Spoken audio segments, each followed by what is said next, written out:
Hello, my dear listeners. I'm Anna, and tonight I invite you to drift alongside me through the ancient pathways of Kyoto, Japan, where vermilion gates have watched over countless seasons, and the soft percussion of bamboo fountains marks time in temple gardens. This sacred city has always felt like a gentle whisper to my soul, especially during those precious twilight hours when paper lanterns begin to glow like fallen stars among the cherry blossoms. The silk-smooth touch of traditional sliding doors and the distant chime of temple bells create a symphony of tranquility that I long to share with you. Close your eyes now, settle into your most comfortable position, and let your breathing slow as we prepare to wander together through these timeless streets. Can you imagine how the morning mist might taste as it rises from the Kamo River, carrying with it the dreams of sleeping temples? The evening light settles over Kyoto like honey poured through gauze, transforming the narrow cobblestone paths into ribbons of amber and rose. Your bare feet touch the smooth wooden boards of a traditional veranda, still warm from the day's gentle sun. As you begin this dreamy exploration through one of Japan's most enchanted cities, the air carries the faintest whisper of incense from a distant shrine, mingling with the green fragrance of moss-covered stone lanterns that line the pathway ahead. Beneath your fingertips, the weathered bamboo railing feels like polished driftwood, each groove telling stories of countless seasons. A temple bell resonates somewhere in the distance, its bronze voice rolling across tiled rooftops in waves that seem to massage the very atmosphere. The sound fades into the gentle rustling of maple leaves overhead, their burgundy and gold edges catching the last rays of daylight like stained glass windows swaying in the breeze. You step down onto a path of irregular stones, each one cool and slightly damp beneath your feet. The texture shifts from smooth river rock to rougher granite as you wander deeper into the temple district, where shadows pool between ancient wooden buildings like dark silk scarves.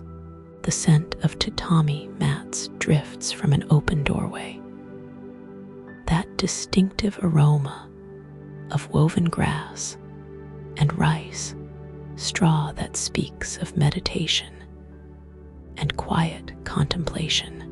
A soft fountain bubbles nearby, its water catching the fading light in tiny diamonds before disappearing into a bed of emerald moss. The moisture in the air kisses your cheeks with the gentlest touch, cool and clean, carrying hints of cedar from the temple's wooden beams, and the faint sweetness of cherry blossoms that bloom eternal in this peaceful realm of memory and dreams. The path curves gently to the right, leading you past a small shrine where offerings of white rice and clear sake rest in ceramic bowls. The pottery feels smooth as river stones when you brush against it accidentally, and the sake's clean scent mingles with the earthier aroma of wet clay and old wood. Paper prayers flutter like butterflies from bamboo branches, their soft whispers creating a lullaby that seems to slow time itself.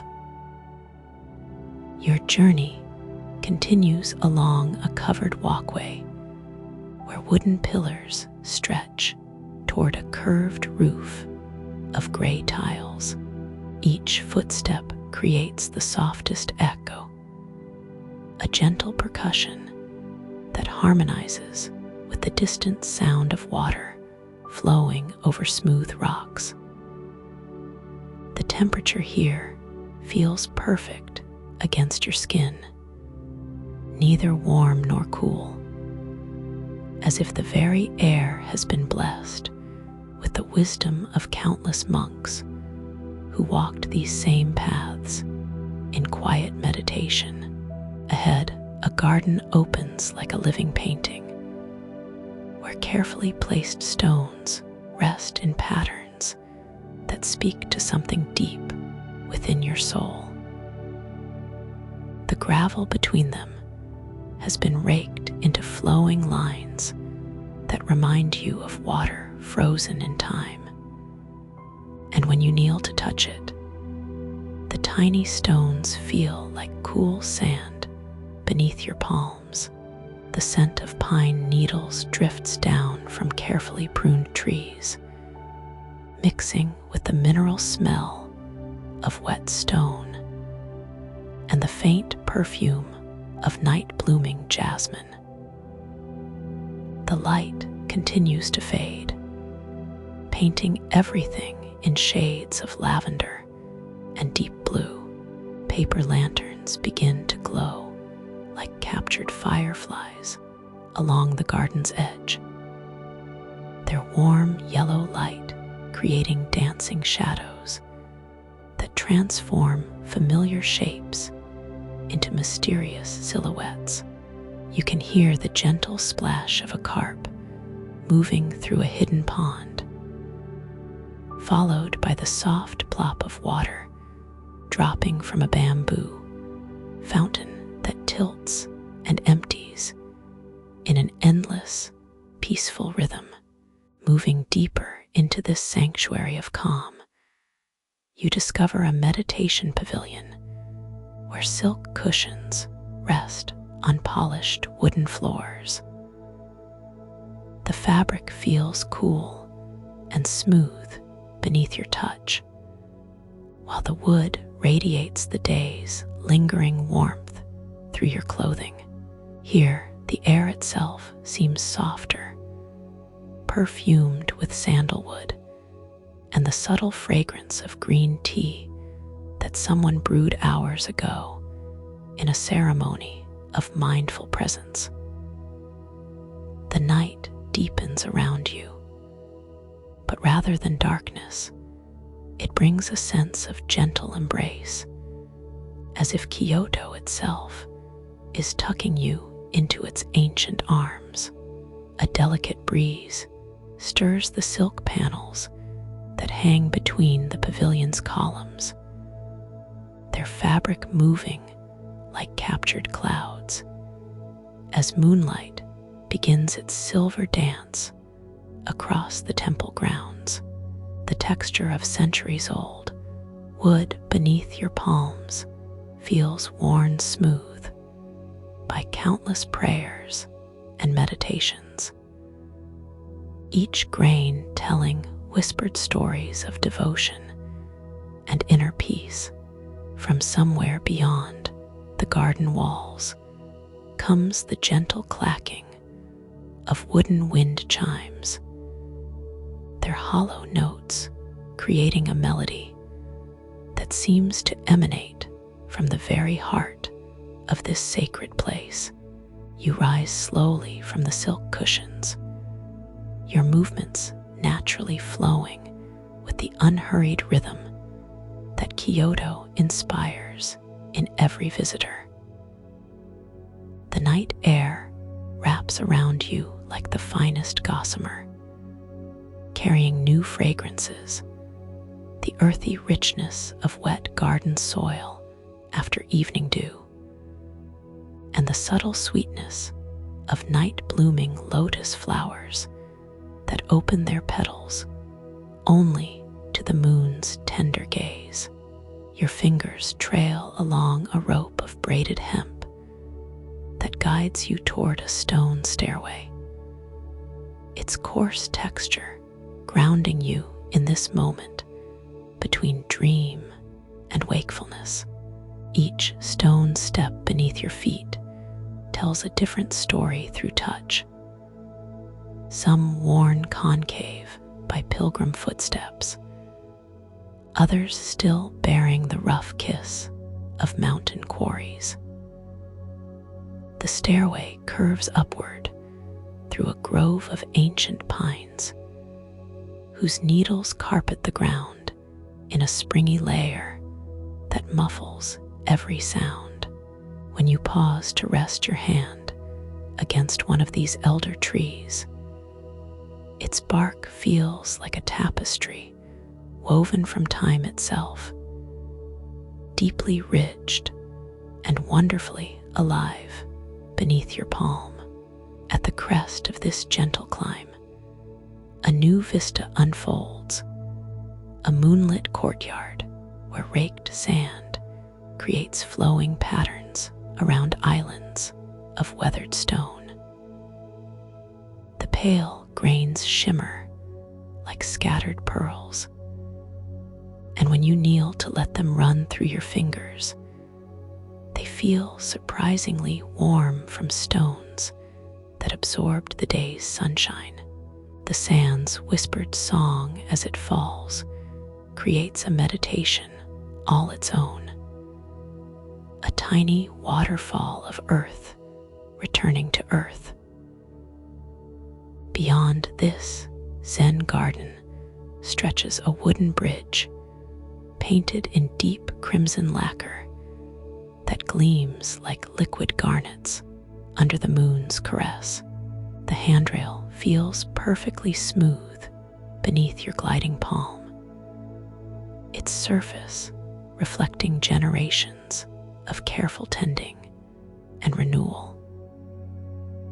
As you cross this span, the gentle creek below murmurs secrets to the smooth pebbles in its bed, while fireflies begin their nightly ballet among the reeds that sway on the water's edge.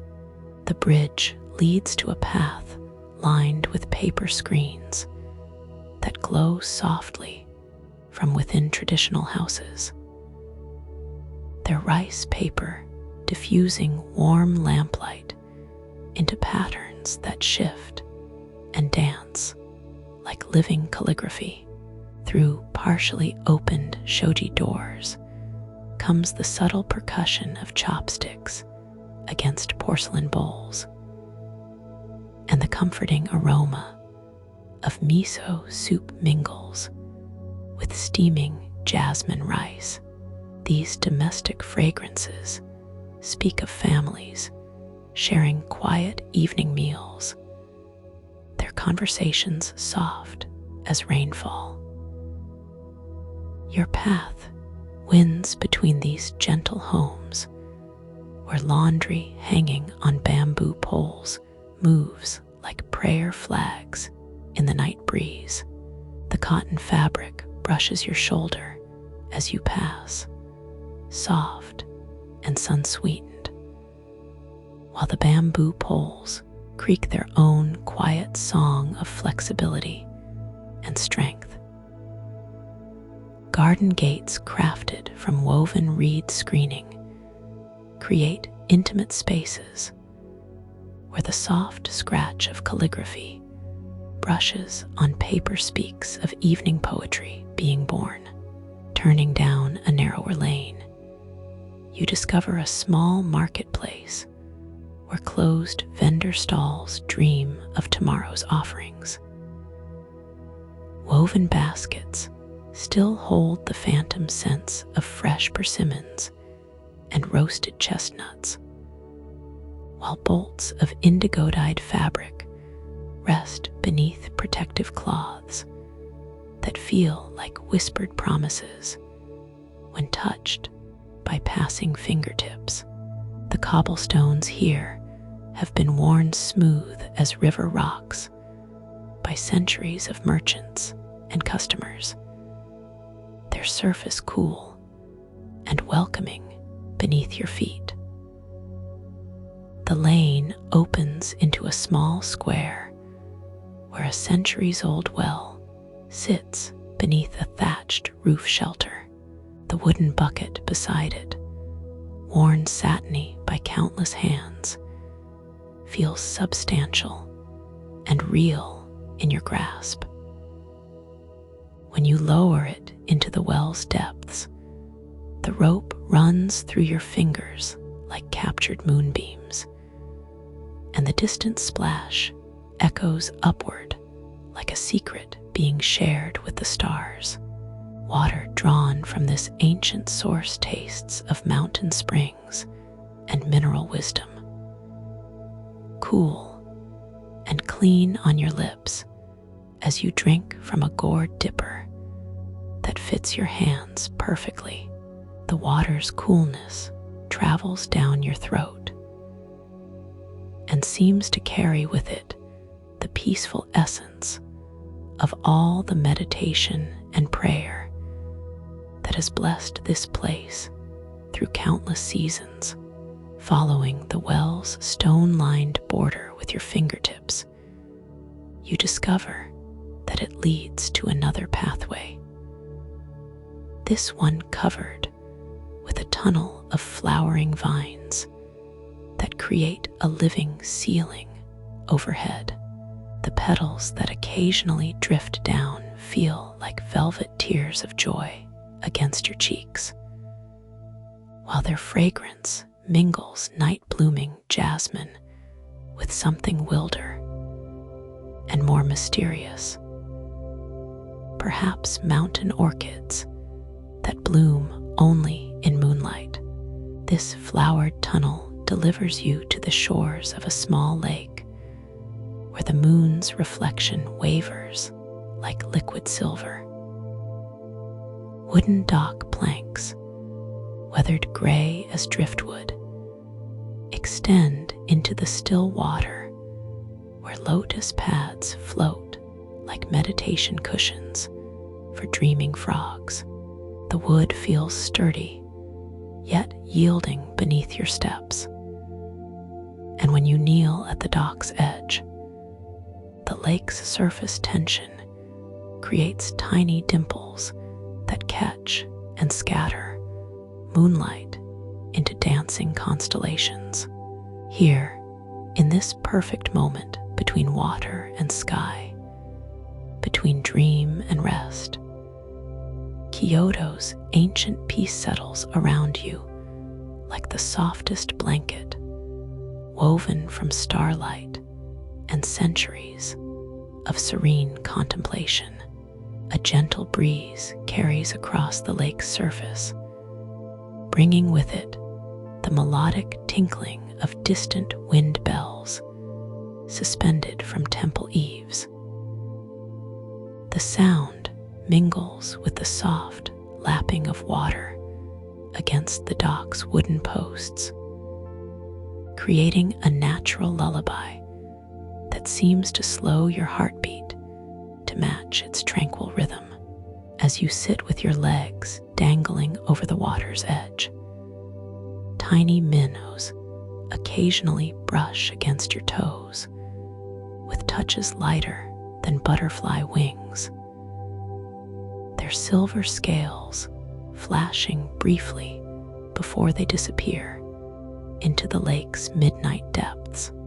From this peaceful perch, you notice a narrow gondola moored nearby, its dark wood polished to mirror-like perfection by years of patient care. The craft rocks almost imperceptibly with each gentle wave, its rope tether creaking against the dock post with a sound like leather stretching. When you step into this floating sanctuary, the boat settles beneath your weight with the perfect balance of something crafted by master hands generations ago. Using a long bamboo pole left resting across the boat's rim, you guide yourself away from shore with movements that feel ancient and instinctive. The pole slides through the water with barely a whisper, its tip finding purchase against the sandy bottom as you glide between floating islands of lotus blossoms. These night-blooming flowers release their perfume in waves of honeyed spice, while their broad leaves create natural platforms where sleeping dragonflies rest with wings folded like tiny silk fans. The boat drifts toward a series of small islands connected by arching bridges of white stone that seem to glow with their own inner light. Each bridge rises just high enough for your gondola to pass beneath. And as you duck your head, your fingers trail along the carved undersides where generations of craftsmen have left their subtle signatures in stone. The rock feels cool and slightly rough, like touching clouds that have somehow crystallized into solid beauty. Mooring at the first island, you step onto a beach of black volcanic sand that feels completely different from the earlier granite stones. This sand is finer than powder, warm despite the night air, and it shifts and flows around your feet like liquid shadow. The island itself appears to be a miniature mountain, terraced with tiny gardens where bonsai trees no taller than your hand create perfect forests in ceramic containers glazed in deep blues and greens.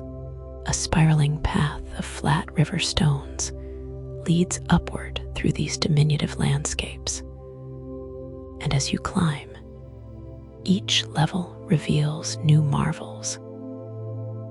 Here grows a forest of tiny maples whose leaves rustle with sounds like pages turning in beloved books. There, a perfect waterfall cascades down rocks no higher than your knee, its spray creating microscopic rainbows in the lantern light. The mist from these fairy tale falls kisses your ankles with coolness that seems to carry the essence of mountain springs.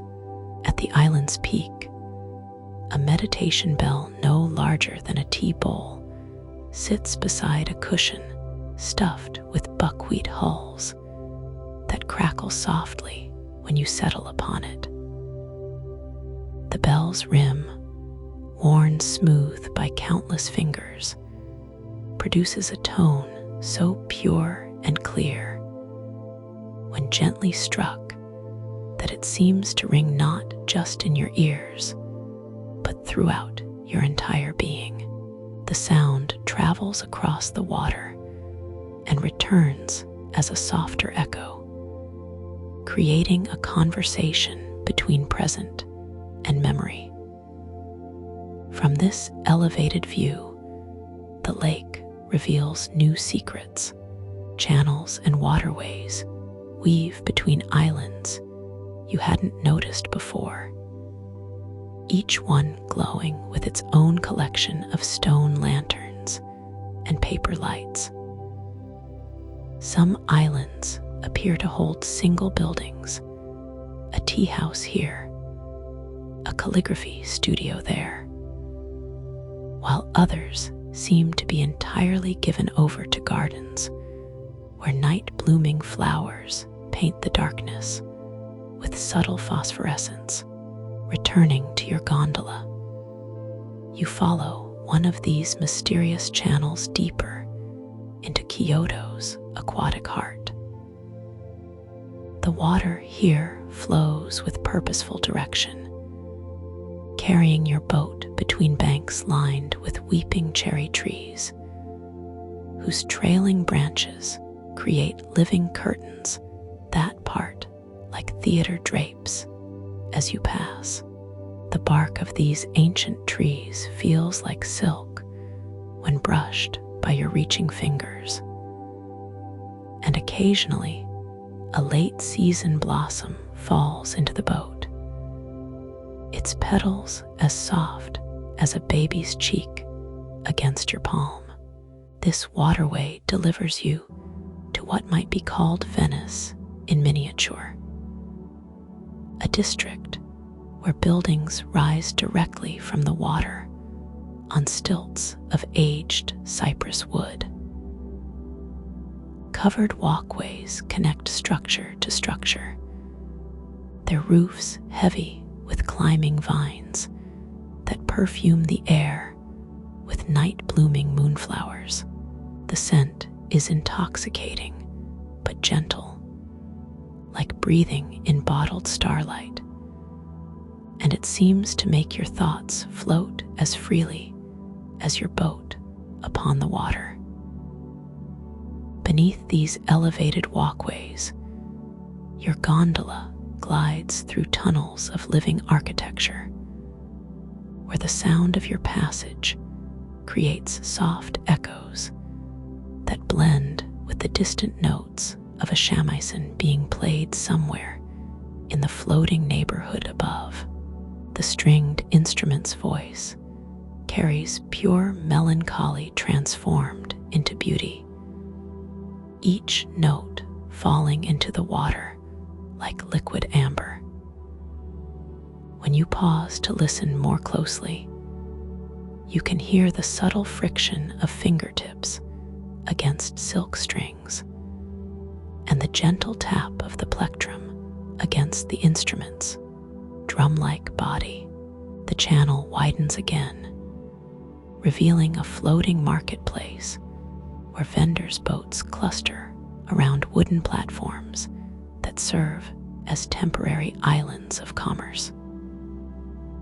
Though closed for the night, these merchant vessels still carry the lingering aromas of their daytime treasures. The green earthiness of fresh matcha powder, the warm nuttiness of roasted sesame seeds, and the clean saltiness of dried seaweed that speaks of distant ocean shores. Canvas awnings stretch between masts, creating intimate spaces where the day's final customers might have lingered over cups of hot amazig, its sweet rice warmth still perfuming the evening air.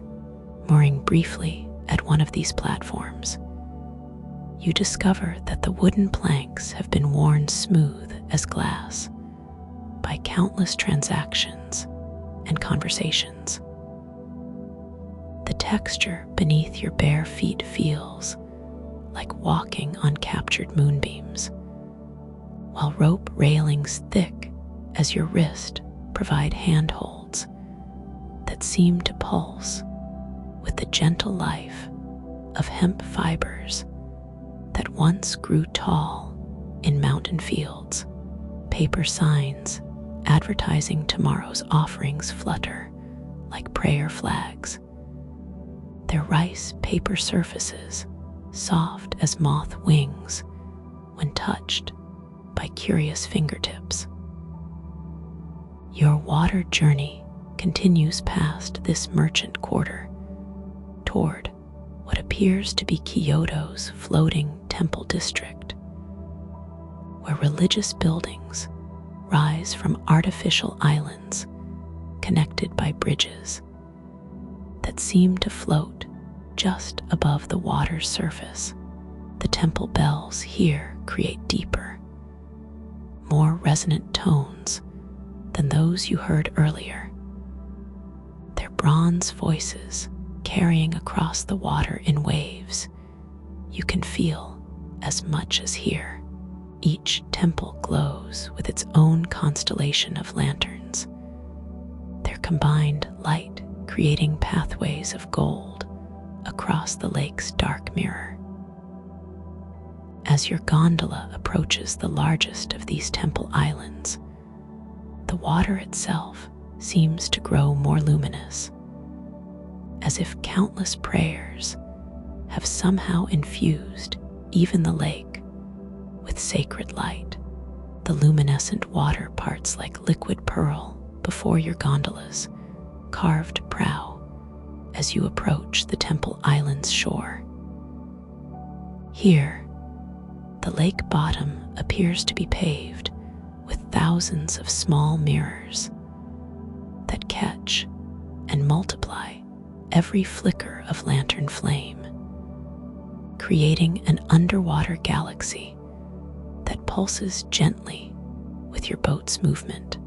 When you trail your hand through this enchanted water, phosphorescent algae swirl around your fingers in spirals of blue-green starlight, warm as bath water, and somehow alive with ancient blessings.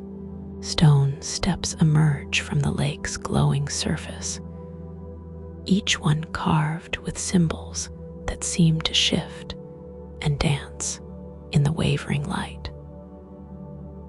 The marble feels neither hot nor cold beneath your feet, but perfectly neutral, as if these stairs exist in their own climate of eternal spring. Delicate chains of silver hang between posts along the stairway's edges, and when the night breeze sets them chiming, they create music like rainfall on temple roofs, each note dissolving into the next in endless melody.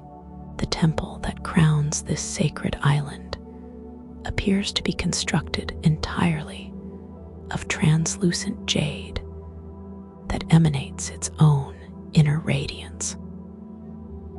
Through these crystalline walls, you glimpse shadows of monks moving in slow, ritualistic patterns, their silhouettes creating a shadow play of devotion against the glowing stone. The entrance is marked by curtains of strung pearls that part at your approach with a sound like gentle applause, each sphere catching light from invisible sources and casting tiny rainbows across your skin. Inside, the temple floor consists of polished obsidian that reflects your image while remaining warm underfoot, as if heated by some deep earth fire that burns without flame.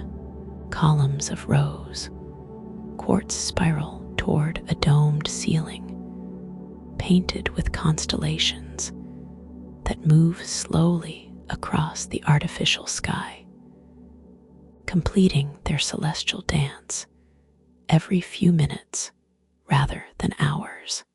The air here carries new fragrances, frankincense blended with yuzu citrus, and something that might be powdered pearls dissolved in morning dew. Prayer wheels line the temple's walls, but these are crafted from hollow gourds that sing different notes when spun, their music creating harmonies that seem to originate from within your own chest. As you set them turning, the vibrations travel up through your arms and settle somewhere behind your heart, creating a warmth that spreads outward like ripples in still water.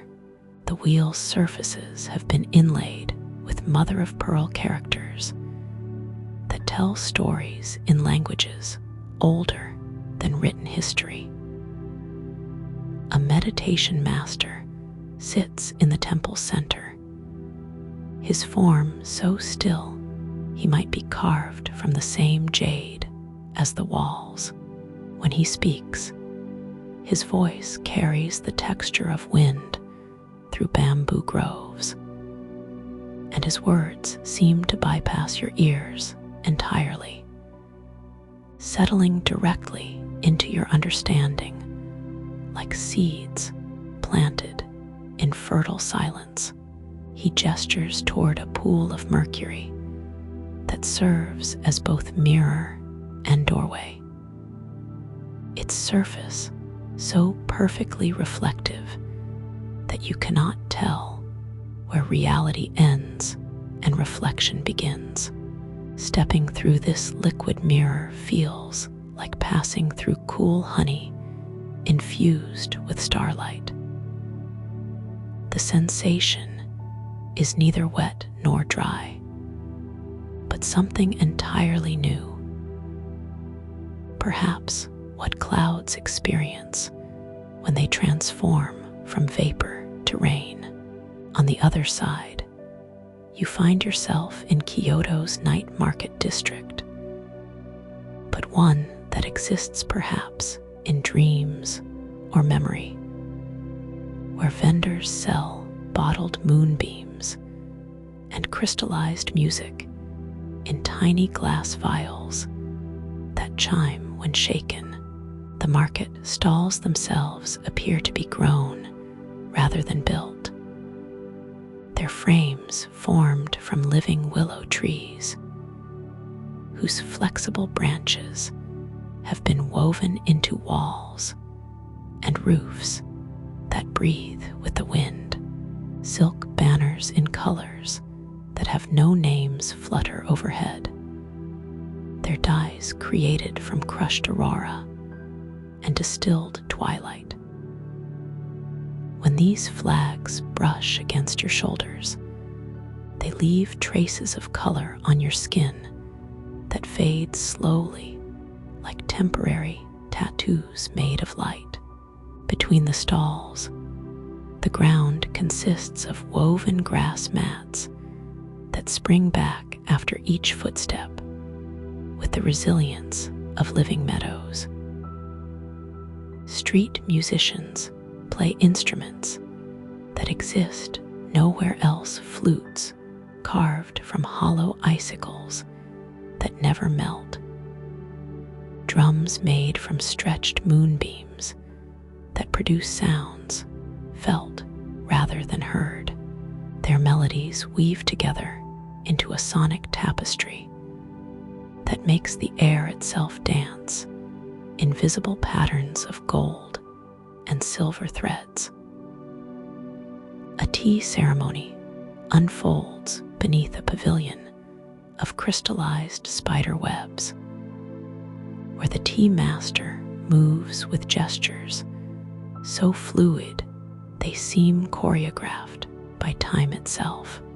The cups appear to be formed from compressed flower petals that release their essence when filled with tea brewed from clouds and mountain mist. Each sip carries the flavor of seasons that exist only in dreams. Spring rain that tastes of hope, autumn leaves flavored with contentment, winter snow sweetened with the promise of renewal. Leaving this ethereal marketplace through an archway of braided starlight, you find yourself on a path that leads into Kyoto's forest of sleeping stories. Here, trees grow books instead of leaves, their pages rustling with tales written in silver ink that glows softly in the darkness. Some volumes hang open, allowing fragments of stories to drift down like snow made of words. settling on your skin with the weight of whispered secrets. The forest floor crunches softly beneath your feet with fallen chapters and discarded metaphors that have taken root and sprouted into mushrooms shaped like tiny lanterns. These fungi glow with bioluminescent stories, each one containing complete adventures that unfold in your mind when touched. Their surfaces feel like velvet that has been blessed by moonlight, and they pulse gently with narrative heartbeats. A stream of liquid silver winds through this literary forest, its banks lined with reeds that have grown from planted haiku. The water itself carries dissolved poetry, and when you cup it in your palms to drink, verses flow through your consciousness like gentle rivers of meaning. The taste is indescribable. Perhaps what inspiration might taste like if it could be bottled and served at the perfect temperature. Following this poetic stream deeper into the forest, you discover that it leads to a clearing where Kyoto's dream weavers work at looms constructed from crystallized time and strung with threads spun from sleeping thoughts. Their shuttles move in patterns that create fabric from pure possibility, and the cloth they weave shifts constantly between textures. Now silk, now water, now captured wind. The weavers smile at your approach, their fingers never pausing in their eternal work of turning night into rest and rest into peace.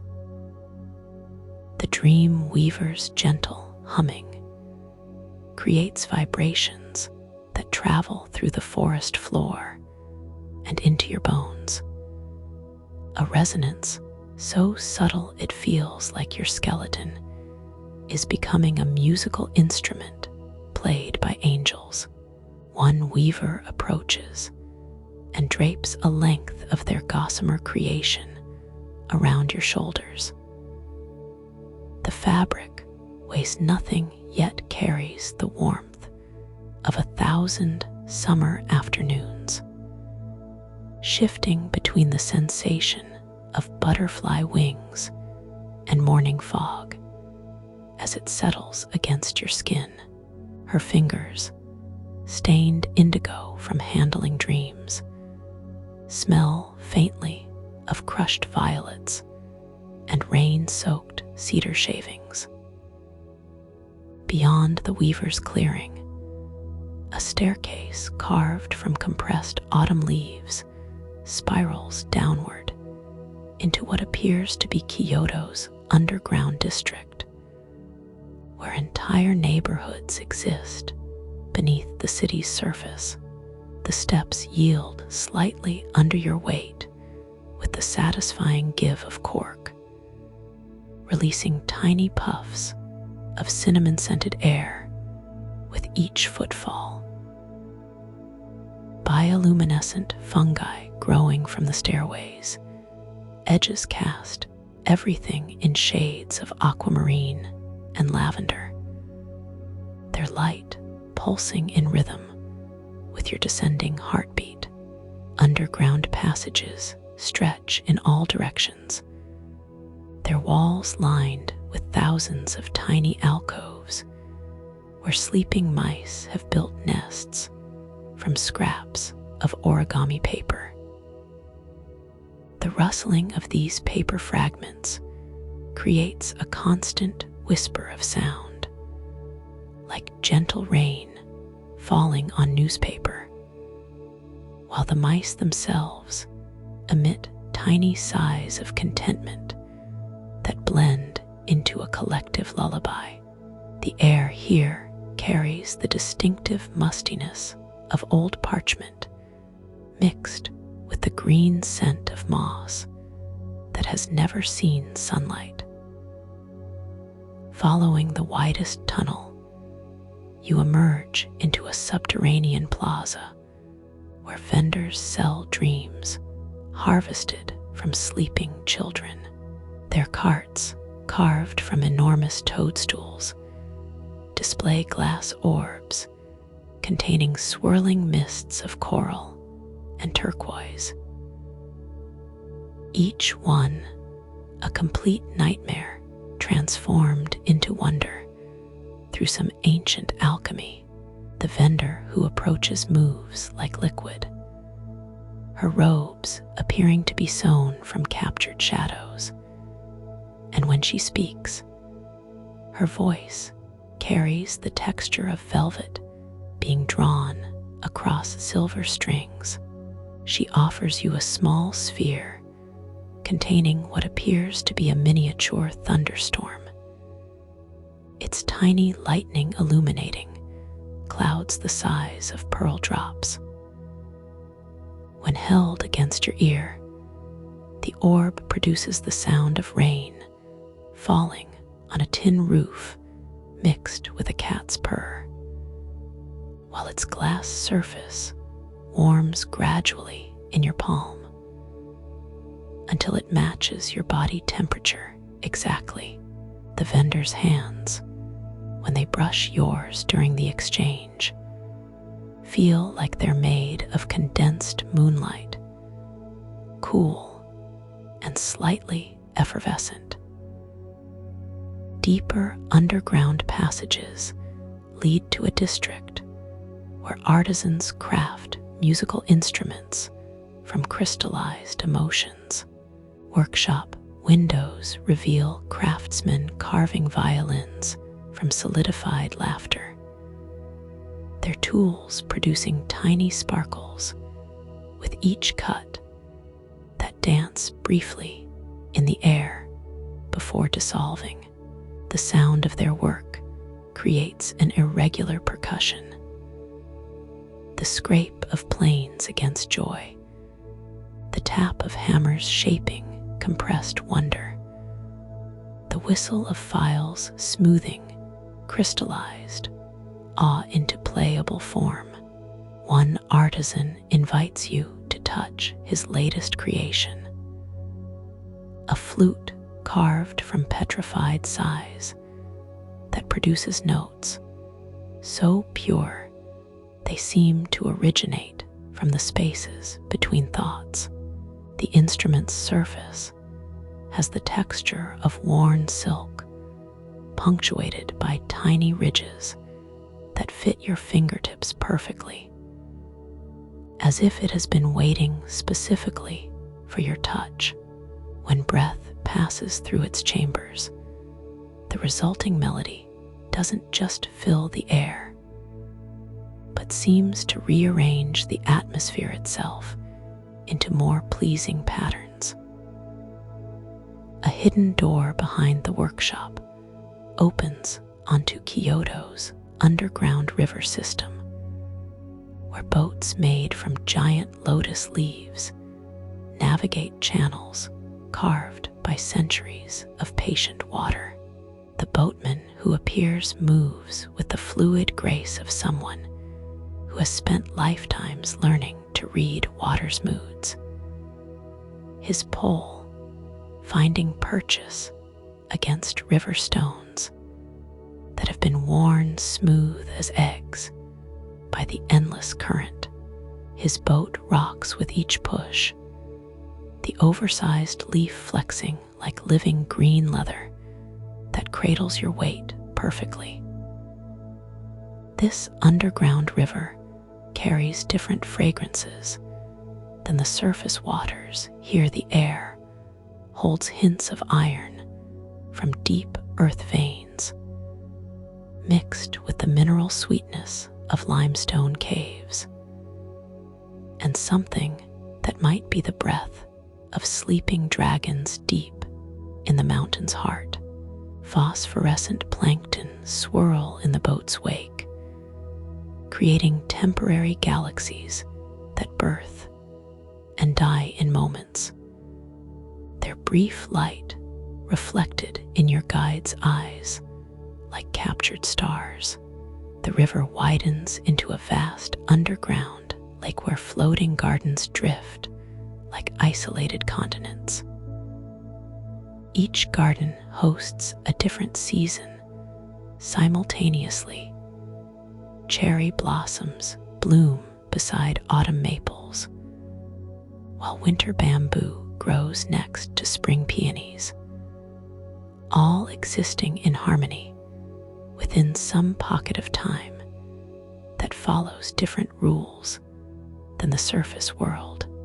The air above these impossible gardens shimmers with heat mirages that show glimpses of other Kyotos, other nights, other travelers on similar journeys through infinite dreams.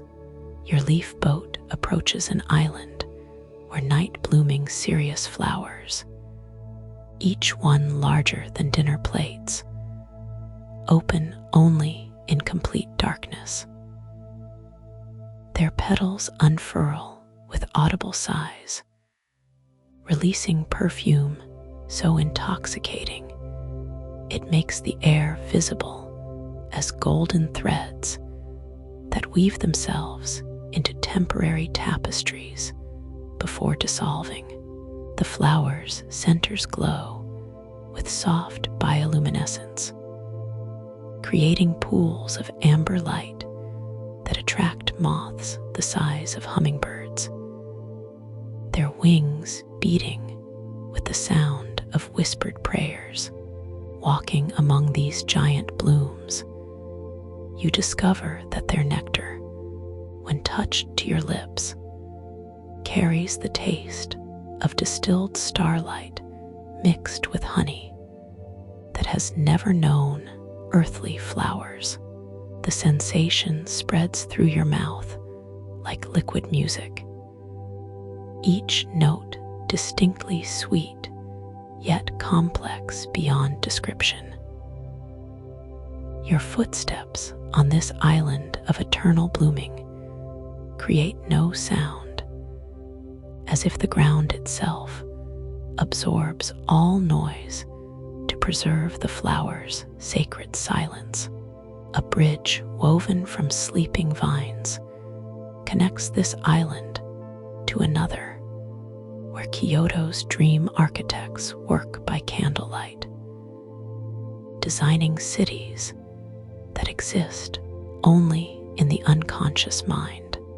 Their blueprints, drawn on paper made from pressed moonbeams, show structures that defy physics while obeying the deeper laws of rest and peace. The architect's tools include rulers made from crystallized time and compasses that draw circles in dimensions that have no names, each instrument humming with the satisfaction of purpose, perfectly fulfilled. The chief architect approaches with hands that seem to be made of condensed twilight, her fingertips leaving brief trails of sapphire dust wherever they touch. She presents you with a scale model of tomorrow's dreams, a miniature temple constructed from spun glass, so fine it bends light into impossible colors that exist between violet and silver. When you lift this delicate creation, it weighs no more than captured breath, yet resonates with tiny bells hidden within its transparent walls, their chimes creating melodies that taste of crystallized dewdrops on your tongue. Moving beyond the architect's quarter, a spiral ramp of polished abalone shell leads upward toward what appears to be Kyoto's celestial district, where buildings float freely in pockets of anti-gravity created by centuries of accumulated meditation. The shell pathway feels slippery, yet perfectly secure beneath your feet, its iridescent surface reflecting colors that shift from deep ocean, turquoise, to sunset coral.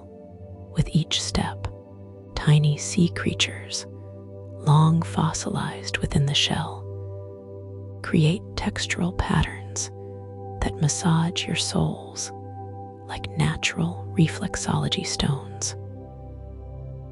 Above, temples drift in lazy orbits around invisible centers of spiritual gravity, their wooden foundations creaking softly as they rotate through the underground sky. Some buildings trail gardens like living comet tails, their roots dangling freely in the mineral-rich air, where they absorb nutrients from floating dust, motes that sparkle with microscopic quartz crystals. The sight makes your eyes water slightly, not from irritation, but from an overwhelming sense of beauty that your vision struggles to contain. A rope ladder woven from phoenix down descends from one passing temple, its rungs feeling impossibly soft, yet surprisingly strong beneath your weight. As you climb, each strand of the ethereal rope releases warmth that travels up your arms, carrying with it the sensation of being embraced by accumulated compassion from generations of pilgrims who ascended this same path. The feathers emit a barely perceptible humming that harmonizes with your climbing rhythm, creating a personal symphony of ascension.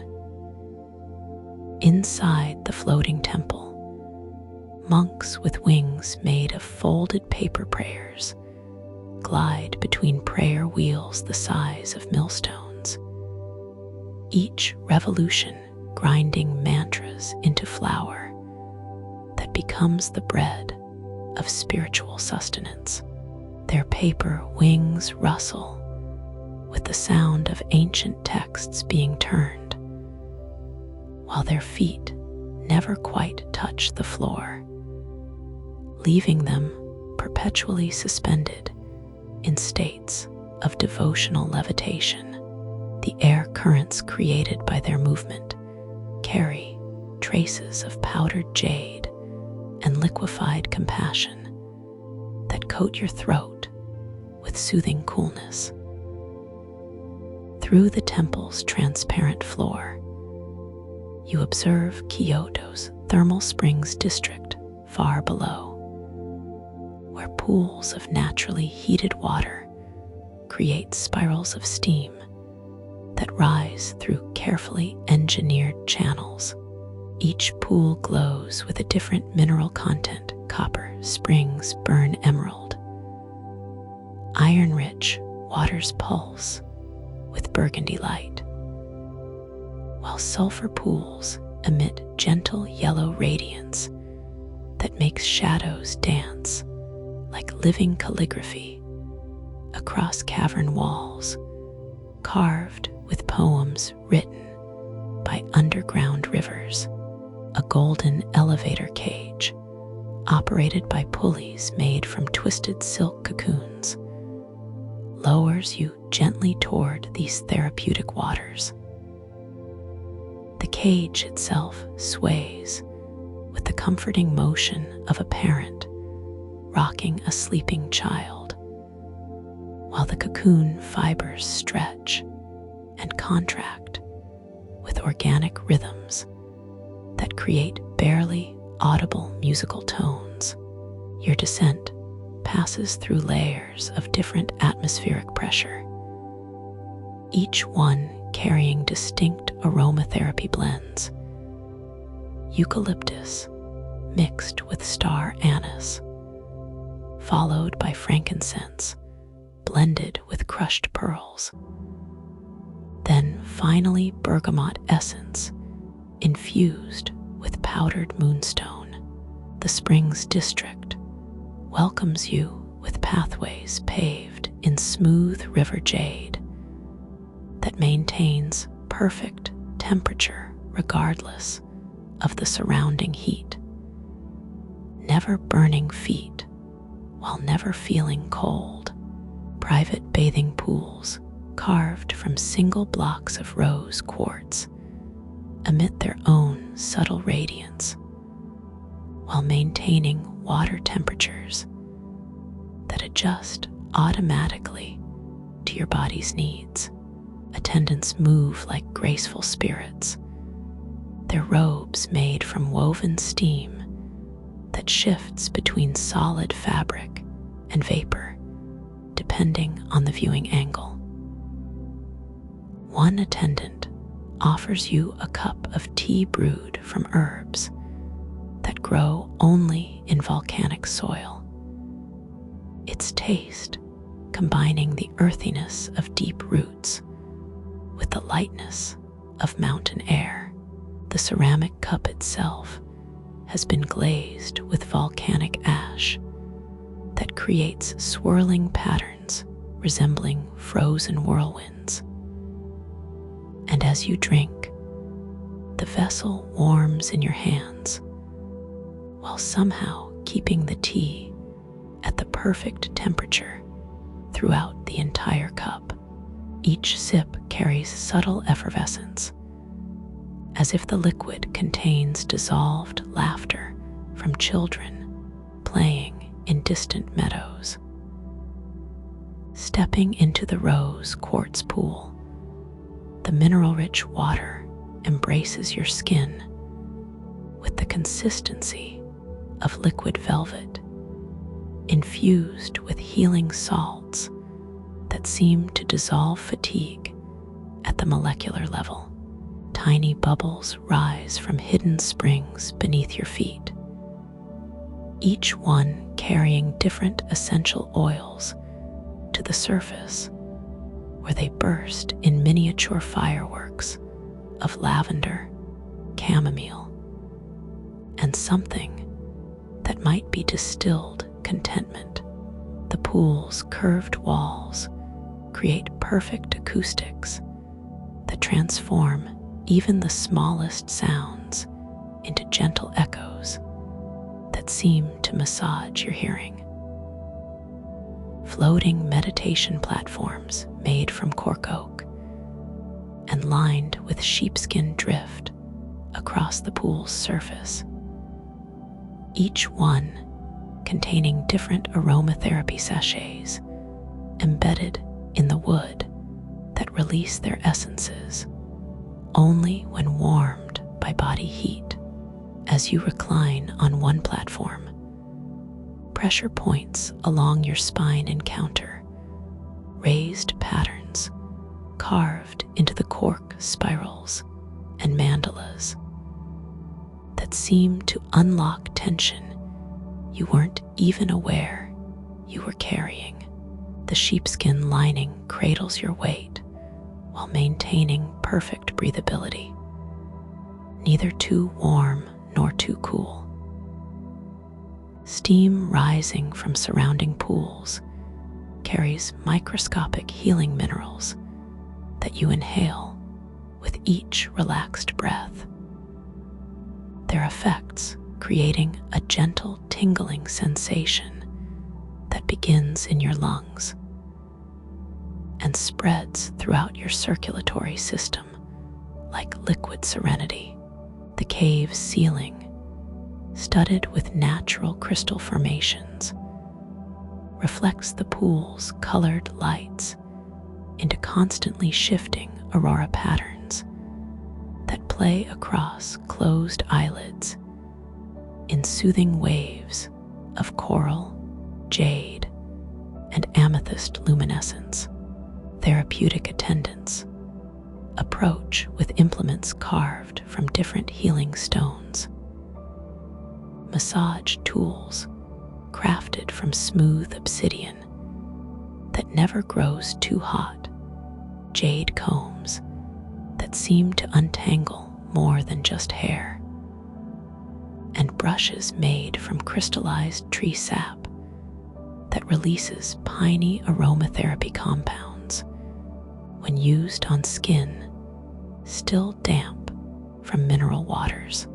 Their touch carries no urgency, each gesture flowing into the next with the patient rhythm of tides that have learned the secret of eternal motion without haste. As the treatment concludes, you're wrapped in towels woven from bamboo fiber that has been infused with aloe essence.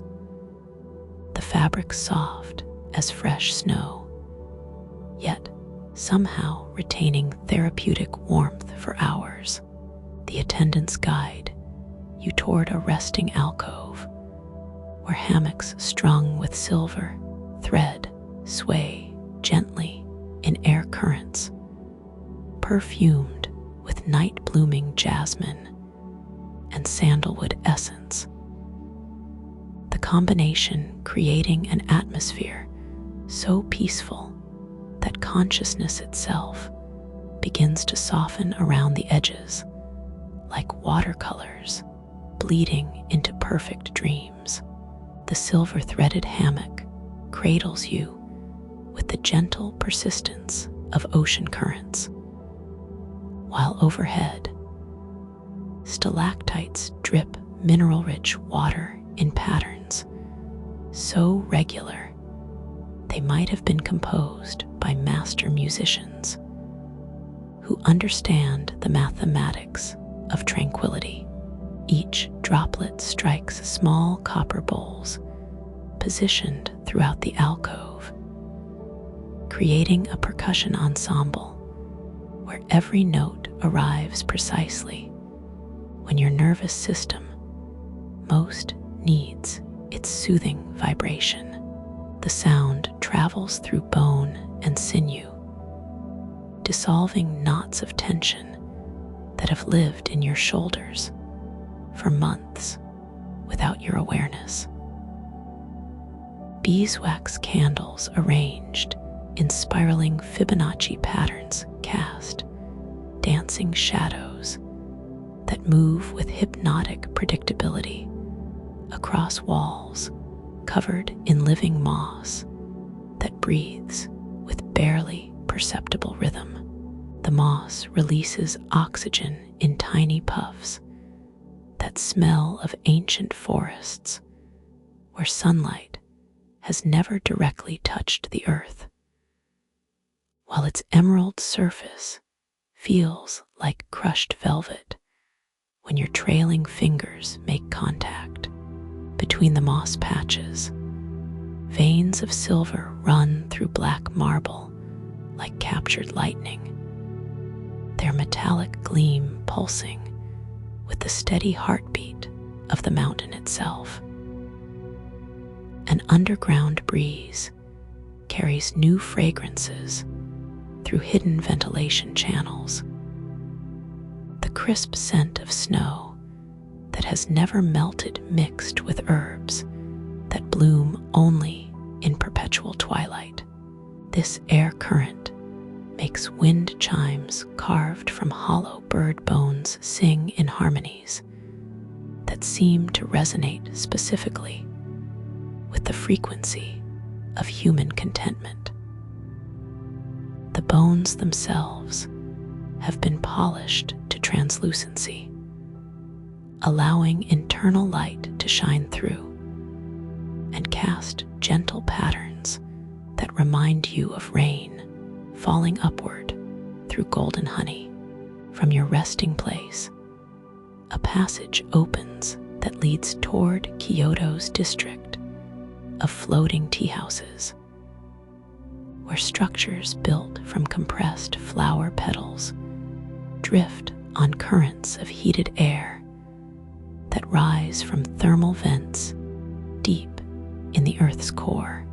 These architectural marvels rotate slowly as they float, their walls translucent enough to reveal shadows of tea masters inside, performing ceremonies that last for hours and use movements so precise they seem choreographed by geometry itself.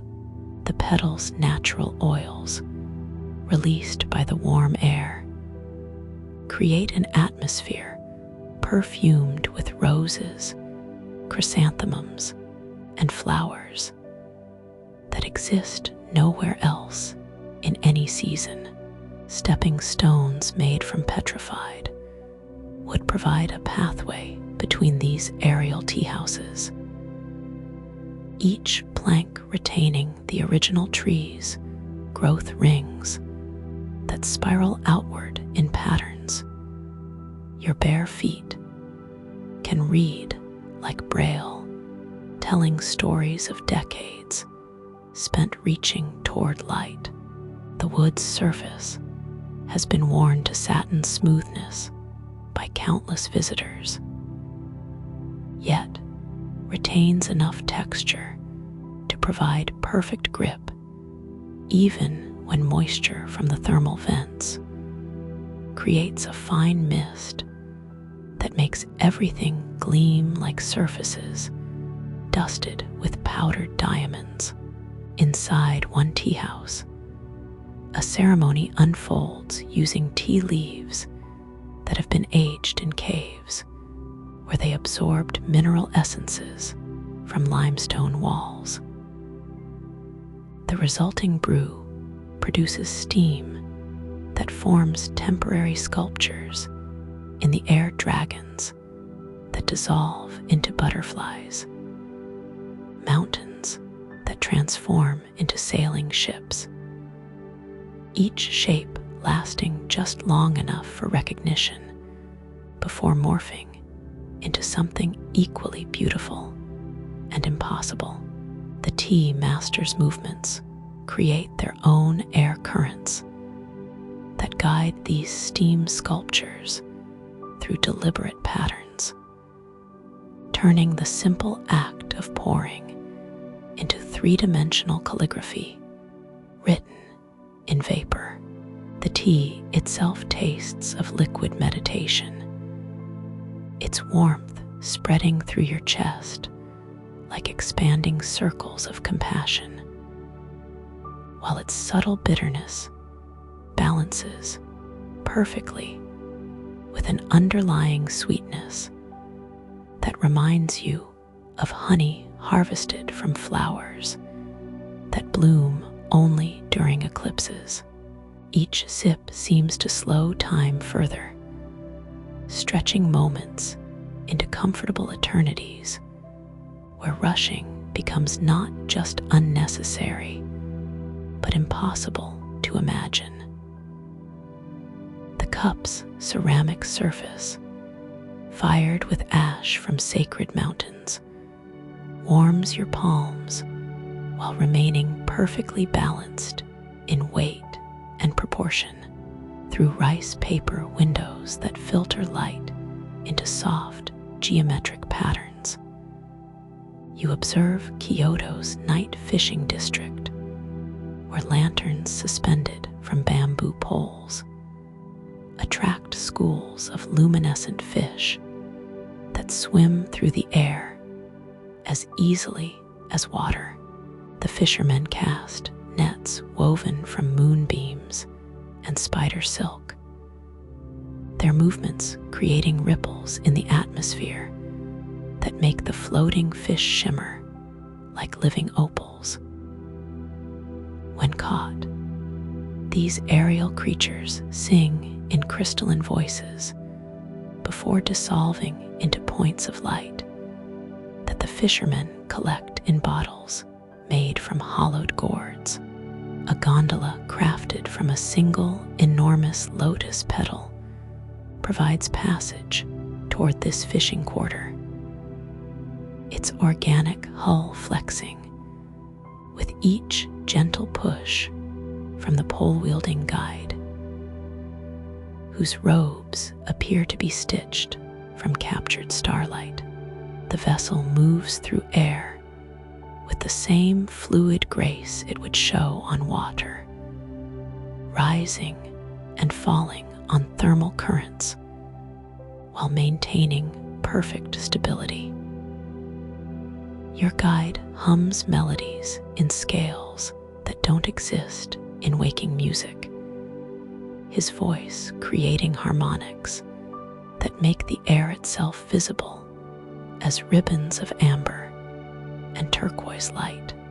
Disembarking at a floating pier constructed from woven reeds that creak musical protest under your weight, you enter the fishing district's main boulevard, where vendors sell bottled aurora and pickled moonlight from stalls that look like they were grown rather than built.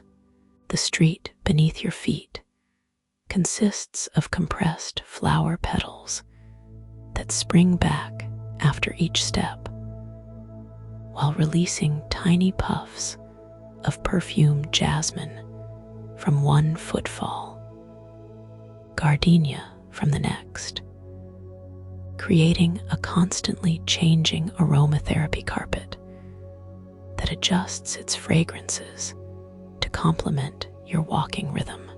Fish that swim through the air above your head occasionally brush against your hair with fins that feel like silk scarves animated by gentle breezes.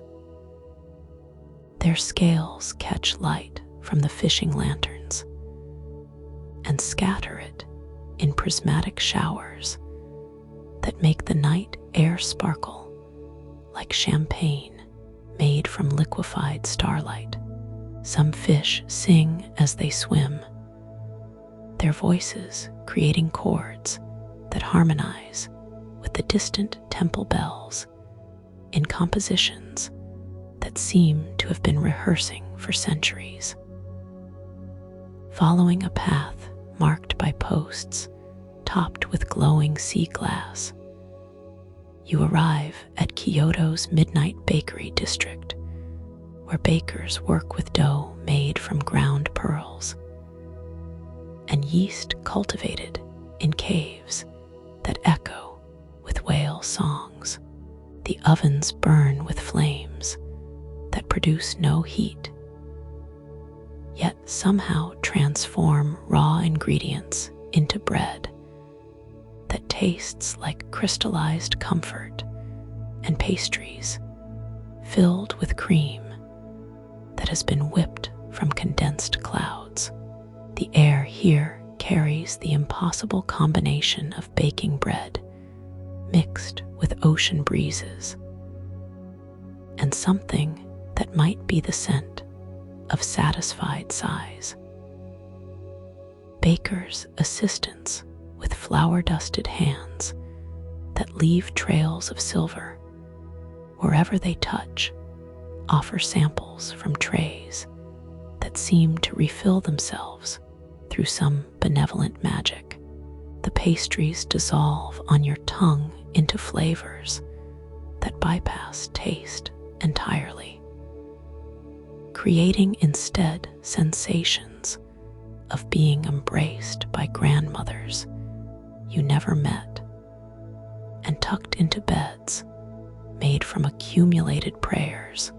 Each bite seems to add another layer of drowsiness that settles over your consciousness like quilts stitched from benevolent intentions. The district's main square features a fountain that flows not with water, but with liquid moonlight that maintains the temperature of perfect summer nights, while producing the sound of gentle rain falling on rose petals. Citizens of this dream Kyoto gather here with cups made from naturally formed pearls, drinking the luminous liquid while sharing conversations in voices so soft they might be mistaken for wind moving through fields of sleeping wheat. Their laughter creates tiny fireworks in the fountain's spray, brief sparkles of joy that dissolve immediately back into the flowing light. As you approach this gathering, the residents welcome you with smiles that seem to generate their own illumination, their eyes reflecting depths of kindness that suggest lifetimes spent perfecting the art of peaceful existence. They offer you a cup of the fountain's essence, and as you drink, the liquid light spreads through your body like warm honey infused with dissolved contentment, making even the concept of worry feel like something from another universe entirely. One of the luminous residents gestures toward a spiral staircase that descends from the square's edge, its steps carved from compressed butterfly wings that shimmer with every color that exists between purple and gold. As you follow this iridescent pathway downward, each footfall releases the faintest whisper of wind chimes mixed with the distant sound of pages turning in libraries where books read themselves aloud to empty rooms. The spiral tightens as you descend, creating a gentle dizziness that feels more like floating than falling, while handrails made from polished driftwood guide your palm with surfaces that seem to pulse with the memory of ocean tides. This stairway delivers you into Kyoto's district of perpetual dawn, where the sky maintains the exact shade of rose gold that exists for only 3 minutes during earthly sunrises. Buildings here cast no shadows despite the gentle illumination, their walls constructed from a material that appears to be crystallized morning mist held together by threads of concentrated hope.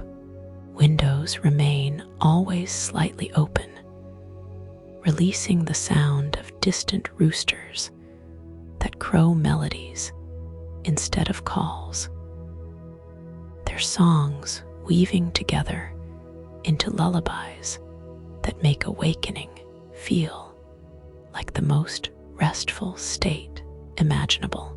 Street sweepers move between buildings with brooms crafted from gathered wishes, their bristles stirring up dust that sparkles briefly before settling into patterns that spell words of encouragement in languages you understand without having learned. The sweepers themselves wear shoes that make no sound against the cobblestones, which have been laid in spiraling patterns that guide your eye toward distant mountains, whose peaks disappear into clouds made from accumulated daydreams. Their robes trail behind them like liquid mercury, heavy enough to suggest substance, yet flowing with the weightlessness of captured size. A market emerges along your path, where vendors display fruits that change flavor with each bite, apples that taste first of cinnamon, then transform to vanilla, finally becoming something that might be bottled laughter before dissolving completely on your tongue. The merchant who offers these impossible delicacies has fingers stained permanently purple from handling berries that grow only during the pause between night and day.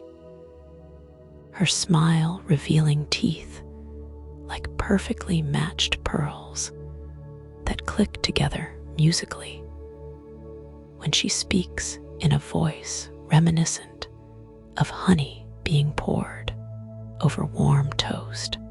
Beyond the fruit stalls, artisans demonstrate the creation of jewelry from fossilized raindrops, each pendant containing a complete weather system in miniature, where tiny lightning provides illumination for clouds smaller than pinheads. The craftspeople work with tools that appear to be made from bent light, their precision creating accessories that weigh nothing yet somehow anchor the wearer more firmly to moments of pure contentment. When these miniature storm systems are held to your ear, they produce the sound of rain falling on leaves mixed with the contented purring of cats sleeping in sunny windowsills. A bridge spanning an invisible river guides you toward Kyoto's district of living architecture, where buildings grow from seeds planted centuries ago by architects who understood that patience could be cultivated like any other crop. The structures here expand and contract with breathing rhythms, their walls inhaling morning air and exhaling the scent of cedar mixed with something that might be crystallized tranquility. Doorways adjust their size to accommodate visitors, while windows blink slowly like benevolent eyes that have witnessed generations of peaceful comings and goings. Inside one breathing building, you discover a library where books rearrange themselves based on the reader's emotional needs, their pages turning without human touch as stories adapt in real time to provide exactly the narrative medicine required for whatever ailment troubles the soul.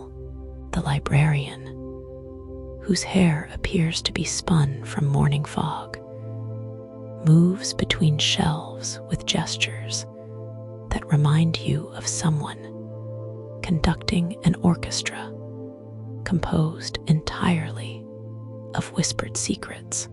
Her dress rustles with the sound of leaves falling in slow motion, each footstep releasing the aroma of vanilla mixed with fresh parchment. The books themselves feel warm when touched, their covers breathing slightly as if the stories within are alive and dreaming. Text shifts across pages like gentle waves, words rearranging themselves into poetry that speaks directly to parts of your mind that rarely receive such focused attention. Reading becomes unnecessary as comprehension arrives through osmosis, knowledge seeping through your fingertips and settling into memory banks you didn't know existed, leaving you simultaneously more knowledgeable and more peacefully empty than before. Through the library's living walls, you glimpse Kyoto's district of bottled seasons, where collectors preserve perfect moments of weather in containers that range from tiny vials to enormous glass spheres. Spring rain from the year when cherry blossoms bloomed twice sits, next to autumn wind that carries the laughter of children jumping in leaves that fell upward instead of down. The collectors move between their displays with the reverence of museum curators, occasionally opening containers to release brief weather events that last just long enough to remind visitors of their favorite climatic memories. One collector approaches with a medium-sized jar containing what appears to be the first snowfall that ever made someone fall in love. Its contents swirling with flakes that sparkle with emotions rather than ice crystals. When the lid is briefly removed, your skin experiences the exact temperature and humidity of that moment when two hearts recognized each other across a winter landscape, complete with the specific way such snow tastes when caught on an extended tongue. The sensation lingers even after the jar is resealed, leaving your cheeks tingling with borrowed romance. A pathway paved with stones that have been worn smooth by centuries of bare feet leads toward Kyoto's district of cultivated silence, where sound gardeners tend plots of quiet with the same dedication other farmers show toward vegetables. Different varieties of silence grow in carefully tended rows. The silence of snow falling on pine needles, the quiet of cats sleeping in afternoon sunbeams, the hush of libraries after closing time when books whisper stories to each other. Gardeners move between these plots with muffled steps, harvesting mature quiets with tools designed to preserve the delicate texture of accumulated peace. The district's central greenhouse contains the most prized specimens, silences, so pure they've developed their own subtle colors, ranging from the pale blue of held breath to the deep purple of meditation, practiced for decades. These cultivated quiets exist in glass cases that visitors can enter to experience perfect acoustic environments, each one offering a different flavor of tranquility. Standing within the case containing silence of snow on water, your ears adjust to an absence of sound so complete it becomes its own form of music, while your breathing automatically slows to match rhythms that exist in the spaces between heartbeats. As you exit the greenhouse, a gentle current of impossibly clean air guides you toward what appears to be Kyoto's final district, where the boundaries between dream and rest have been permanently dissolved. Here, consciousness gardeners tend beds of growing sleep, cultivating different varieties of rest like precious flowers that bloom only when minds have reached perfect receptivity. The air itself carries sedative properties, not through chemical means, but via atmospheric pressure that has been adjusted to match the exact conditions present in the wombs of sleeping whales. Resting pavilions constructed from woven moonbeams dot this ultimate landscape, each one containing hammocks strung with threads that were spun from the dreams of everyone who ever fell asleep, feeling completely safe and loved. The consciousness gardeners approach with footsteps that sound like dewdrops falling onto silk, their clothing woven from threads that change texture as they move, now rough as tree bark, now smooth as river stones worn by millennia of patient water. Their hands, when they gesture toward the sleeping pavilions, trail wisps of lavender-tinted mist that carries the essence of forgotten lullabies hummed by mothers in distant centuries. The mist clings gently to your skin, leaving behind a residue that feels like powdered starlight mixed with the finest talcum made from ground seashells.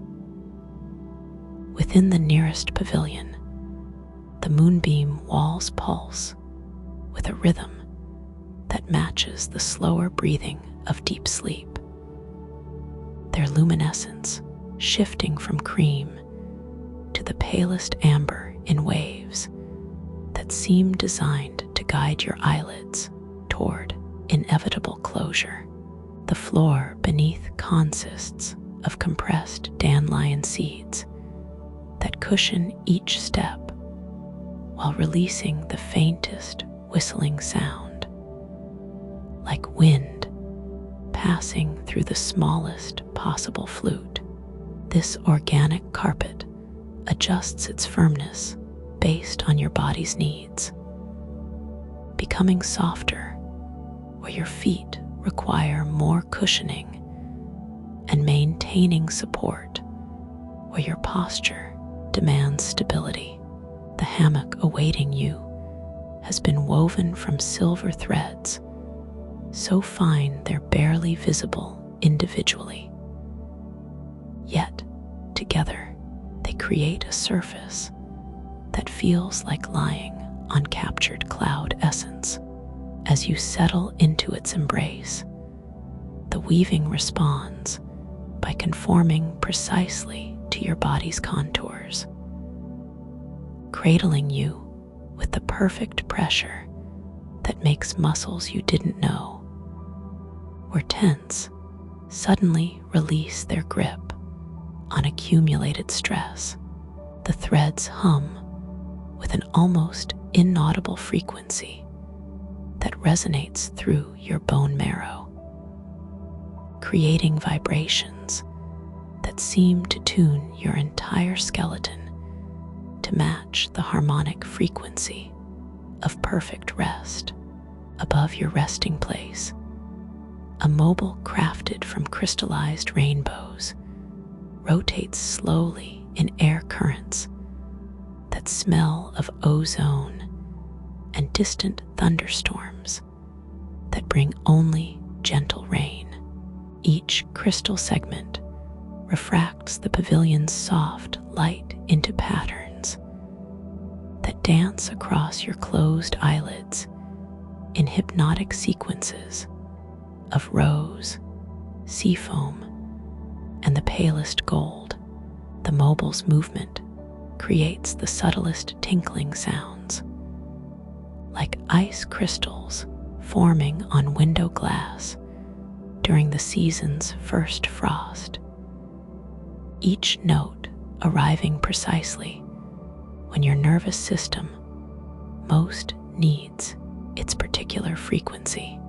A consciousness gardener approaches carrying a watering can that appears to be forged from meteoric metal, its surface pocked with tiny craters that catch and hold droplets of liquid that sparkles with inner light.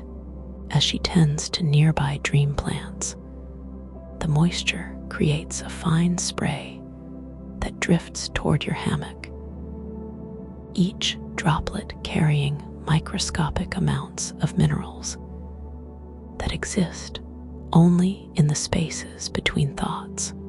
When this spray settles on your skin, it absorbs instantly without leaving wetness, instead creating a tingling sensation that spreads through your circulatory system like gentle electricity made from distilled contentment.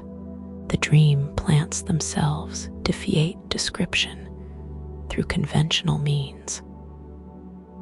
Some appear to be growing backwards through time, their buds opening into seeds that then sprout into smaller versions of themselves in endless recursive patterns.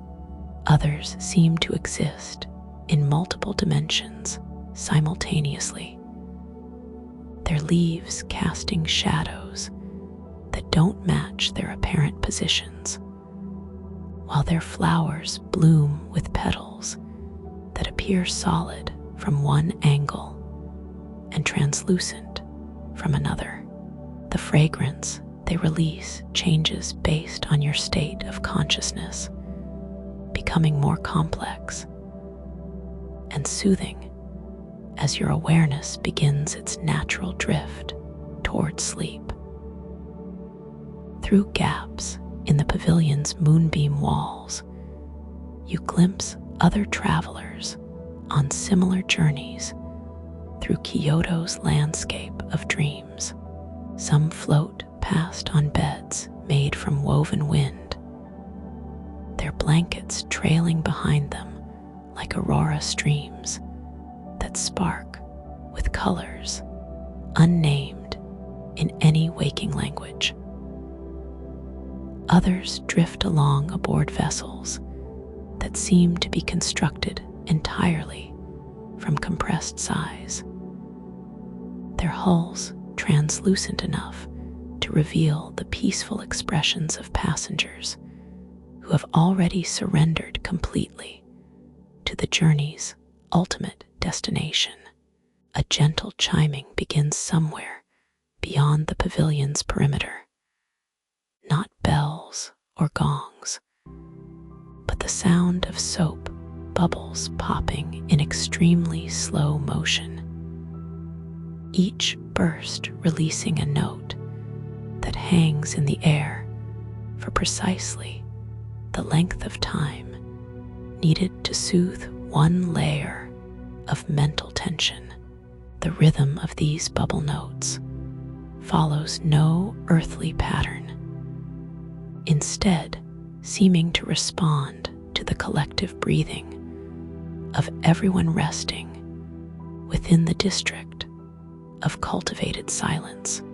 As your own breath naturally synchronizes with this organic tempo, your heartbeat begins to slow in harmony. The moonbeam walls gradually dim, as if responding to your body's increasing readiness for deeper rest. Their luminescence fading from amber to the palest silver, then to something that exists just at the edge of visibility. This dimming process occurs so slowly that you're never consciously aware of less light, only of a growing sensation that the boundary between your body and the surrounding darkness is becoming less distinct, more permeable, as if you're slowly dissolving into the very atmosphere of peace that permeates this sacred district. From somewhere impossibly distant, yet intimately close, Anna's voice returns like a whispered blessing, carried on thermal currents that have traveled through centuries of sleeping temples. Her words arrive not through your ears, but directly into the spaces between your thoughts, settling there like seeds of tranquility that will continue growing long after this journey through Dream Kyoto has transformed into the deeper travels of natural sleep. She speaks of gratitude for sharing this wandering through landscapes where time moves like honey poured through moonbeams, where every breath carries the accumulated peace of countless pilgrims who walked these paths before dissolving into rest. The consciousness gardeners move further away, their presence fading, but their influence lingering as atmospheric pressure that maintains perfect conditions for the transition between guided dreams and the self-sustaining sleep that awaits. Their tools, crafted from crystallized whale songs and polished with cloth made from morning mist, continue working in the distance with sounds so subtle they might be the whispered conversations between sleeping flowers, comparing the beauty of their dreams. Your hammock continues its gentle swaying motion, each arc perfectly timed to match the rhythm of ocean waves lapping against shores that exist only in the geography of deep rest. The silver threads supporting your weight begin to emit their own soft warmth, not through any external heat source, but from some internal property that responds to the approaching transition into sleep's embrace.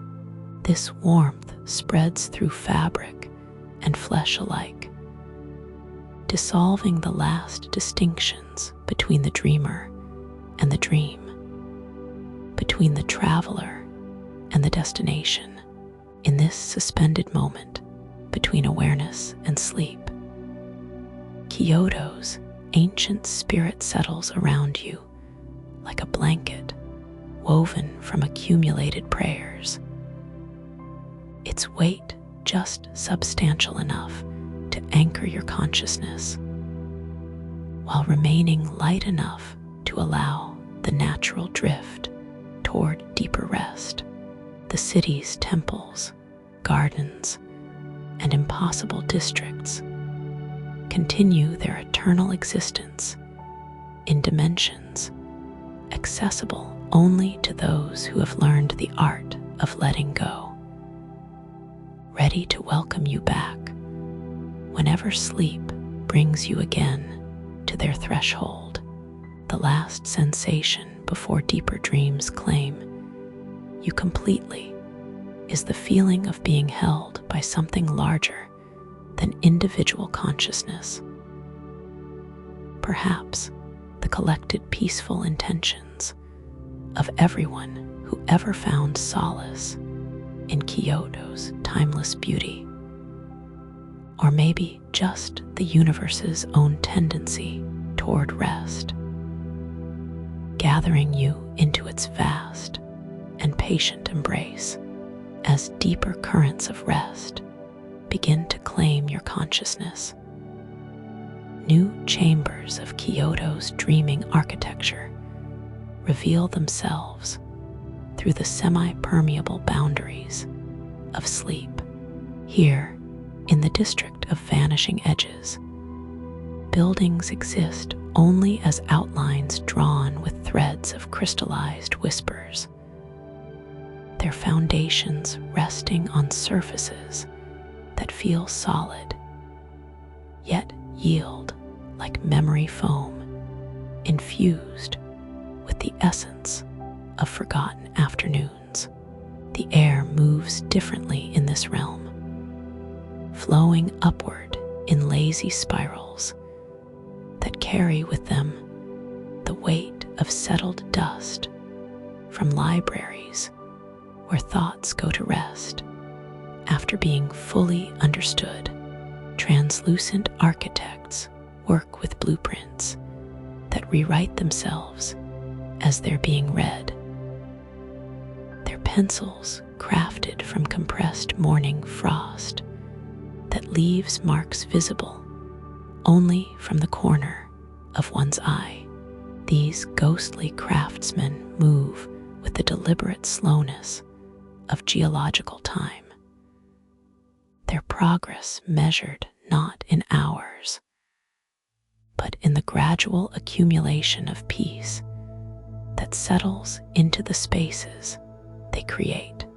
When they speak to each other, their words take physical form as soap bubble letters that drift through the air before bursting into tiny sparkles of meaning that tickle your skin like effervescent rain.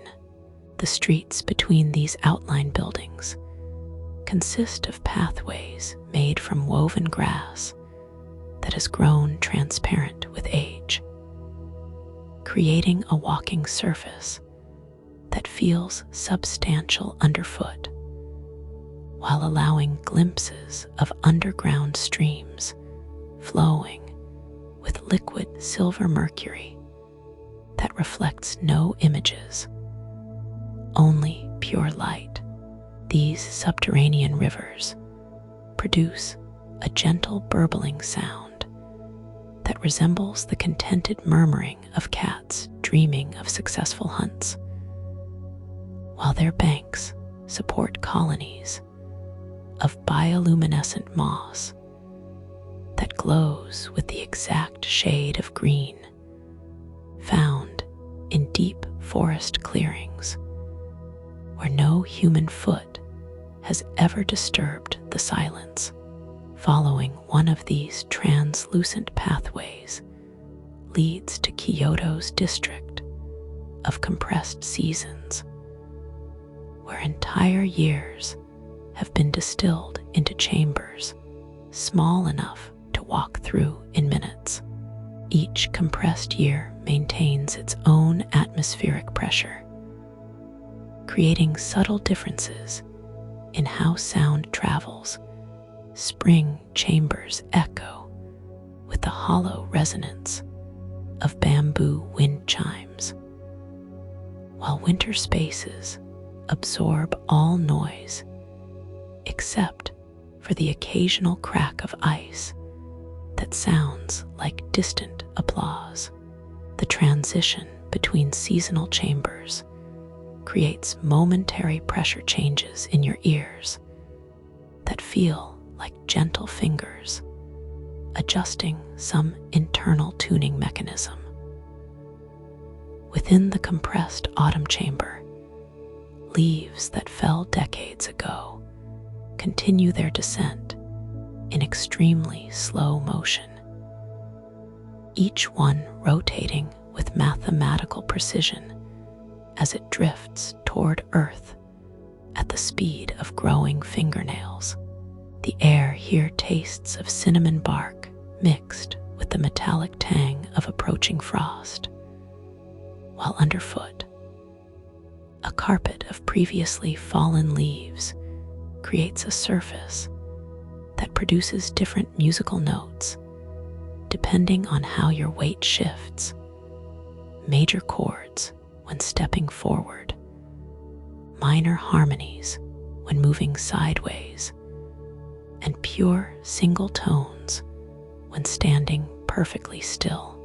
A vendor in this seasonal district offers cups of distilled weather, not drinks made from weather ingredients, but actual atmospheric conditions that have been somehow concentrated into potable form.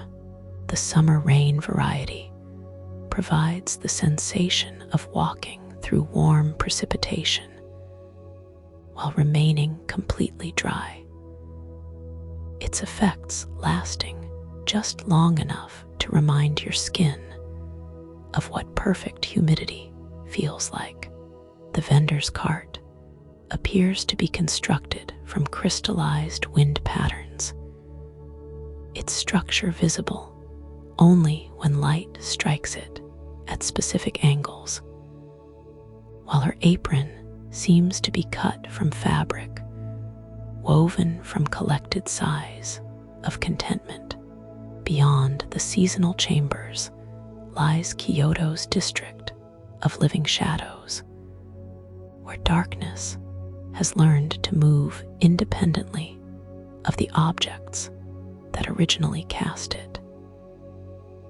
These autonomous shadows dance across surfaces with the fluid grace of ink spreading through water, occasionally pausing to interact with visitors by creating temporary shapes that communicate through gesture rather than sound. The shadows feel cool when they pass over your skin, leaving behind a subtle tingling sensation like mild carbonation dissolved in silk, while their movement creates tiny breezes that smell of graphite and midnight blooming cereus.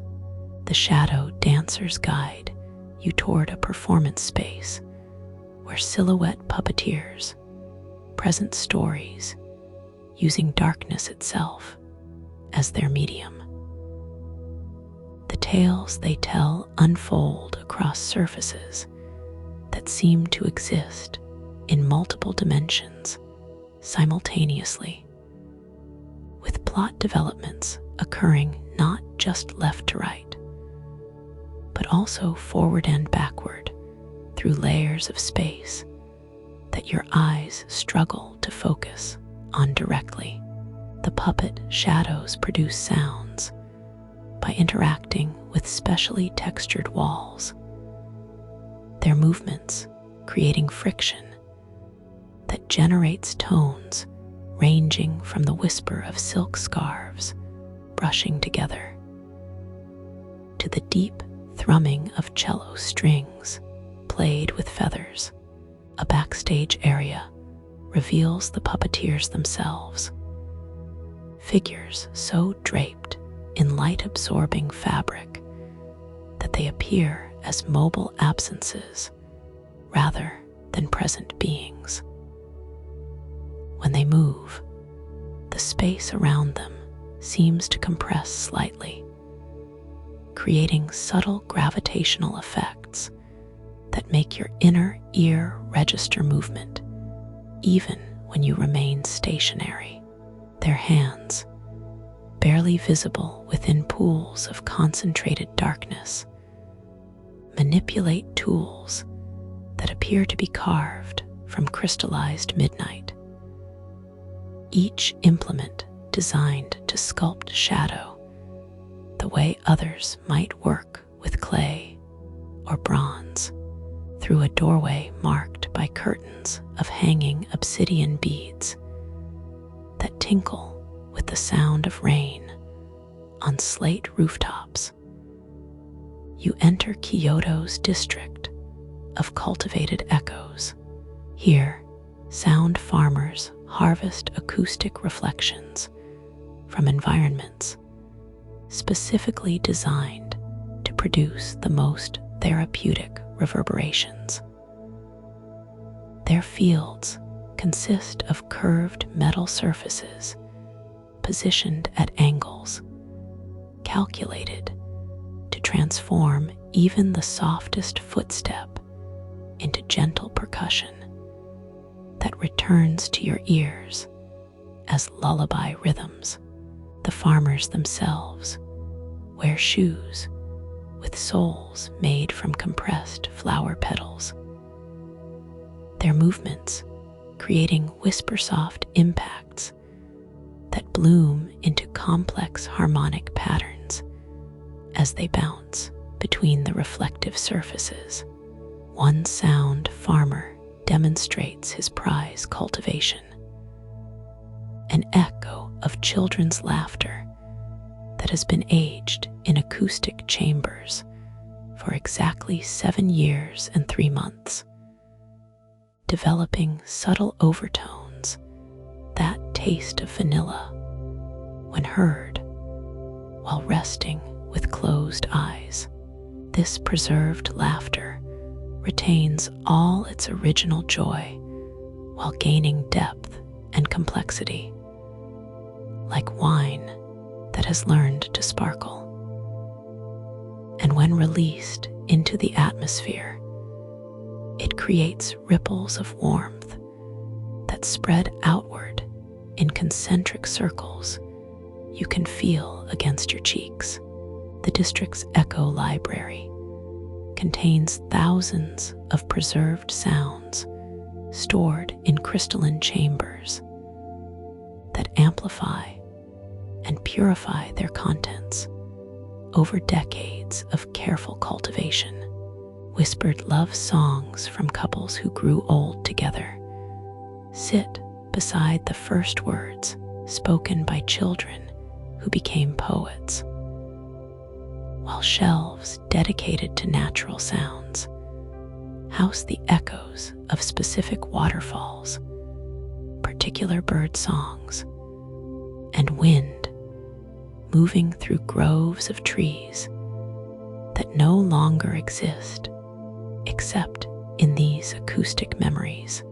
The librarian, whose voice has been trained to produce sounds that exist only in the frequencies between traditional notes, guides visitors through collections organized not alphabetically, but by emotional resonance.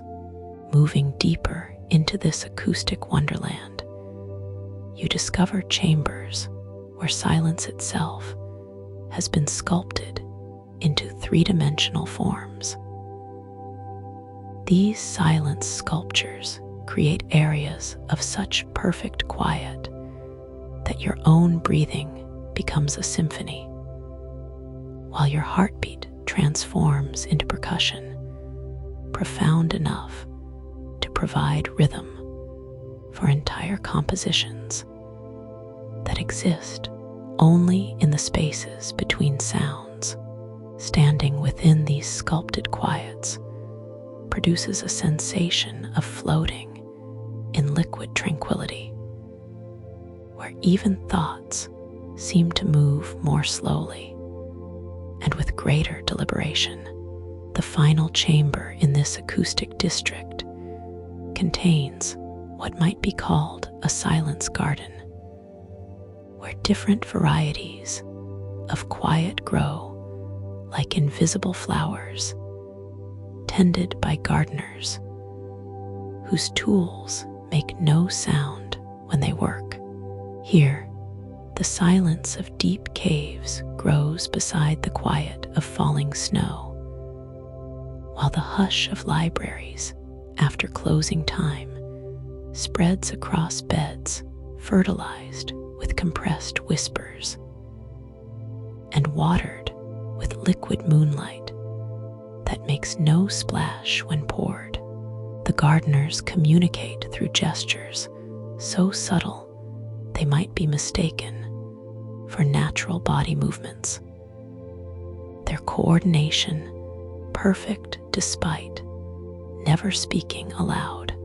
As your consciousness drifts even deeper towards sleep's embrace, these districts of impossible Kyoto begin to merge and flow together like watercolors bleeding across paper, dampened with dream essence.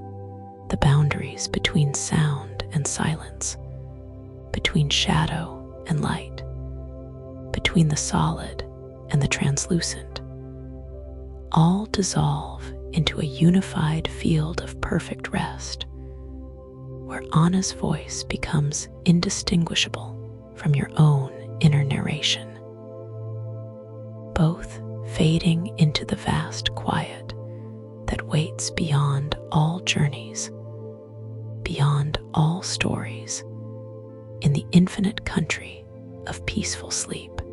Through veils of drowsiness that shimmer like heat mirages made from liquid serenity, you drift toward Kyoto's innermost sanctuary, the district of sleeping stones, where ancient boulders dream of the mountains they once belonged to centuries before human memory began.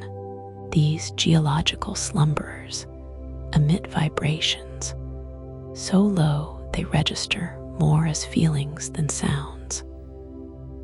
Their prehistoric snores creating tremors that massage your bones with the patience of continental drift. Each stone radiates warmth absorbed from 10,000 summer days. Their surfaces worn into perfect resting curves by monsoon rains that learned the art of gentle persistence. The pathways here consist of sand made from pulverized pearls that have forgotten they were ever oyster treasures. Their iridescent particles shifting beneath your feet with the soft whisper of silk scarves being folded by invisible hands.